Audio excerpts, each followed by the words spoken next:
আমরা স্থানীয় সরকার নির্বাচনটা কোনোভাবেই অন্তর্বর্তীকালীন সরকারের অধীনে হোক সেটা আমরা চাই না।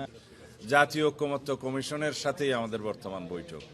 এই ৭০ অনুচ্ছেদে ওনারা যে কাগজটা দিয়েছিলেন তাতে তাদের বক্তব্য ছিল যে আস্থা ভোট, অর্থ বিল এবং সংবিধান সংশোধন সংক্রান্ত বিল এই তিনটা বাদে বাকি সমস্ত বিষয়ে জাতীয় সংসদে সংসদ সদস্যরা স্বাধীন থাকবেন মতামত ব্যক্ত করার ক্ষেত্রে, ভোট দেওয়ার ক্ষেত্রে।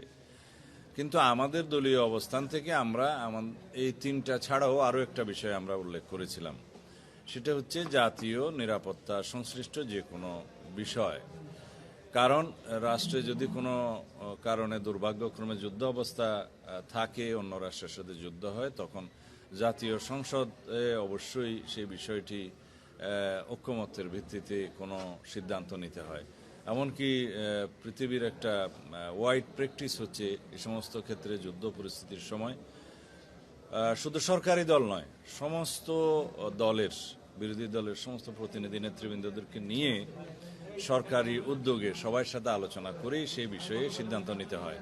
এগুলো জাতীয় অত্যন্ত গুরুত্বপূর্ণ বিষয়, জাতীয় নিরাপত্তার বিষয়, স্বাধীনতা সার্বভৌমত্বের বিষয় যেগুলোতে জড়িত থাকে, সেই বিষয়গুলো অবশ্যই বিবেচনা করা উচিত। আমরা আমাদের প্রস্তাব রেখেছি, তবে অধিকাংশের মতামতে আগে যে তিনটে বিষয় বললাম, আস্থা ভোট, অর্থ বিল এবং সংবিধান সংশোধন সংক্রান্ত যে কোনো বিলের ক্ষেত্র ছাড়া অন্যান্য সব বিষয়ে সংসদ সদস্যগণ স্বাধীন থাকবেন, এই মতামতে প্রায় সব দল একমত হয়েছে বলে আমার বিশ্বাস হয়েছে।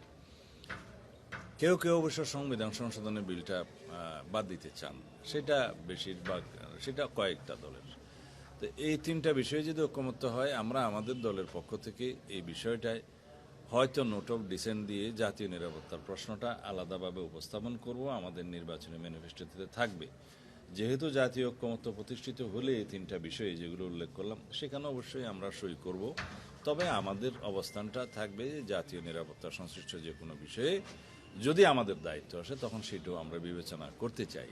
এটা হচ্ছে ৭০ অনুচ্ছেদ।